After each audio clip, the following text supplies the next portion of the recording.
On va faire un focus maintenant sur la capitale. Alors, Paris, on va voir notamment Paris. Alors là, le nombre de transactions, quand même près de 20% à deux chiffres. Oui, alors bon, c'est sur un mois, il faut relativiser, ça va se lisser dans le temps. Mais vous voyez, Paris est un marché qui s'est techniquement crispé, avec des prix qui sont en train de s'ajuster. Est-ce que aussi, peut-être que je ne suis pas certain que les dernières annonces de la maire de Paris soient très incitatives quand vous allez augmenter votre taxe foncière de 52%.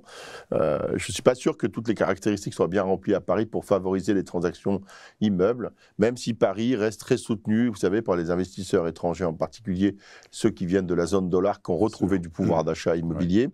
Mais oui, voilà, typiquement, Paris est un marché qui est à la baisse aujourd'hui, un peu probablement plus crispé que les autres. Mais je voudrais profiter de l'analyse du focus de Paris pour rebondir sur deux phénomènes que nous avions largement observés sur le courant de l'année 2022.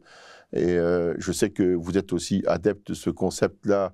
Il n'y a plus un marché de l'immobilier, mais des marchés de l'immobilier, parce que cette tendance, par exemple, elle n'est absolument pas la même en Bourgogne-Franche-Comté ou en Bretagne, avec des phénomènes d'ailleurs qui n'ont plus rien de comparable entre eux. Donc je crois qu'il faut les traiter comme on le fait là, de manière isolée.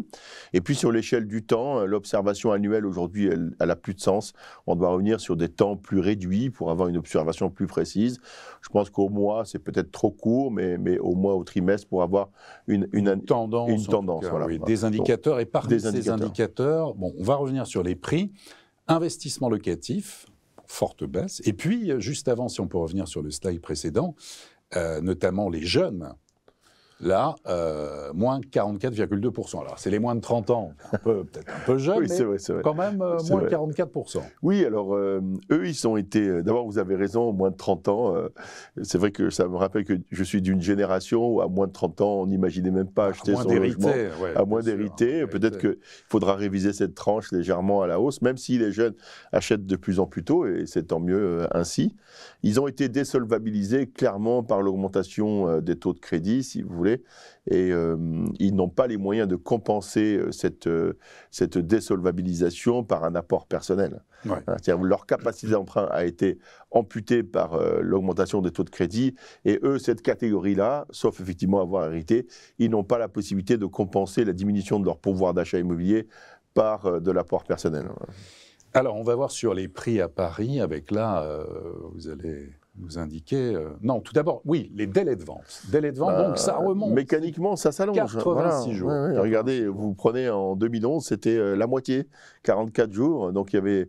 C'est vrai qu'on sort de 10 ans de marché euphorique, notamment à Paris, où on va prendre un raccourci, mais à peu près tous vendaient ou quasiment.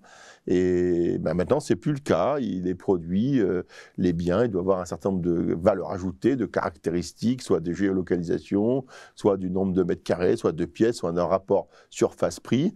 Sinon, vous êtes un peu en panne en termes de cession. Il y a aussi une demande, si vous voulez, qui s'est ralentie. Le trafic acheteur, de manière générale, les demandes d'acquéreurs ont chuté de l'ordre de 15%. Donc, il y a un trafic qui s'est ralenti. Voilà, donc tout ça a pour conséquence, si vous voulez, d'allonger les délais de vente, ce qui est somme toute assez logique. Des délais de vente qui s'allongent, et on va voir là, alors pour le coup, les prix, les valeurs à Paris. Et là, alors, vous revenez, vous indiquez, en fait, cette barre symbolique des 10 000 euros par mètre carré, en fait, selon vous, selon le réseau Century 21, on serait actuellement en dessous. Oui, alors nous, c'est nos chiffres de janvier 2023. Probablement que si vous interrogez Barnes, vous ne serez pas à 9 907 euros du mètre carré. Vous savez, Century 21, c'est un réseau national plutôt qui traite du marché courant. Sans doute que nous avons vendu plus d'appartements dans le 18e ou le 19e que Barnes ou que Féo, mais nos prix à nous, c'est ça. Je note quand même qu'en fin d'année, certains de mes concurrents avaient un peu raillé cette barre psychologique des 9 000 euros du mètre carré, des 10 000 euros du mètre carré.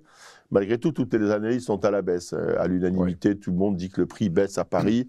Et je crois qu'il y a même un analyste qui a donné 7 arrondissements sur 20 qui sont en dessous des 9 000 euros aujourd'hui. Des 10 000 euros, pardon. Bon. Donc voilà, donc c'est possible de trouver... On verra avec les notaires. On verra avec les notaires. Voilà, de vente.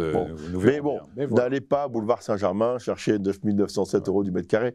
Vous ne les trouverez pas. Voilà. Alors, on va sortir justement du boulevard Saint-Germain. On va aller justement en banlieue, région parisienne. Avec là, on va faire un focus sur l'Île-de-France. Alors, l'Île-de-France, d'abord avec cette carte. Nombre de transactions, on voit les maisons en progression, les appartements en net recul, moins 9,8%. Exactement. Et les prix, alors là, qui sont plutôt à la baisse. Par contre, un investissement locatif qui est à la hausse, et on peut l'expliquer. Et puis, les moins de 30 ans, là, par contre... Malheureusement, voilà. Les conditions de crédit. Voilà, les conditions de crédit, quel que soit l'endroit où vous achetez, de toute façon, elles restent opposables aux moins de 30 ans, hein, pour les raisons de pouvoir d'achat qu'on a déjà expliqué tout à l'heure. Ce qui est très intéressant, je trouve, c'est que l'Île-de-France, c'est assez révélateur, finalement. D'abord, c'est un marché qui est très hétéroclite, parce que les départements ne se ressemblent pas. Il y en a qui sont très limitrophes, d'autres très éloignés de Paris. Et ce que je trouve intéressant, c'est qu'il souligne malgré tout la bonne tenue des maisons. Hein. C'est quelque chose qu'on observe maintenant. Ça fait 2 ans qu'on dit ça, post-Covid.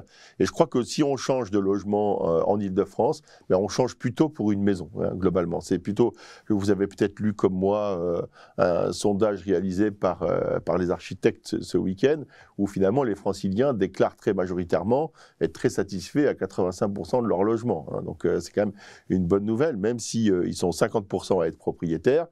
Et ils consacrent quand même pas loin de 40% de leurs revenus au logement. Donc, c'est dire l'importance du logement dans la vie du ménage.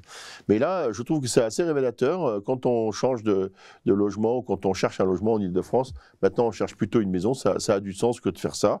Et puis, vous voyez, les prix sont en train de s'ajuster, ce qui, encore une fois, est une bonne nouvelle pour nous, quels que soient d'ailleurs les départements.